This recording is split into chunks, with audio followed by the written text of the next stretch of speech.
Thiago Almada নাকি Franco Mastantuono, কে হবে আগামী বিশ্বকাপে আর্জেন্টিনার ডি মারিয়া?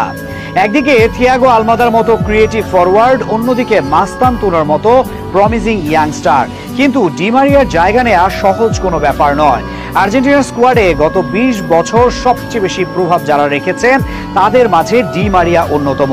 মেসির কথা বলার কিছু নেই, সবসময় তাকে ঘিরেই পরিকল্পনা সাজিয়েছে প্রতিপক্ষ।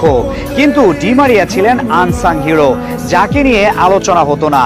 তবে দলের সবচেয়ে প্রয়োজনের মুহূর্তে তিনি সুযোগ বের করেছেন বারবার। ক্যারিয়ারের সব হাই ভোল্টেজ ম্যাচে তার গোল রয়েছে, যদিও ডি মারিয়ার খেলা গোল অ্যাসিস্ট দিয়ে বিচার করা যাবে না। তিনি এমন এক খেলোয়াড় যে মাঠে থাকলে সবকিছু ঠিকঠাক থাকে, ফুটে উঠে খেলার সৌন্দর্য। কিন্তু না থাকলে মনে হয় কোথাও কিছু একটা নেই।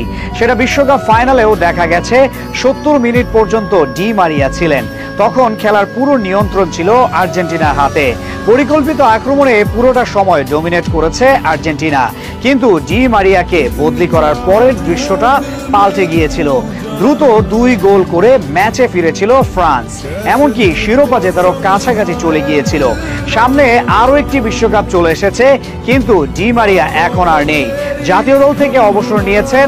এখন কে হবে নতুন ডি মারিয়া, সেটা নিয়ে আলোচনা চলছে।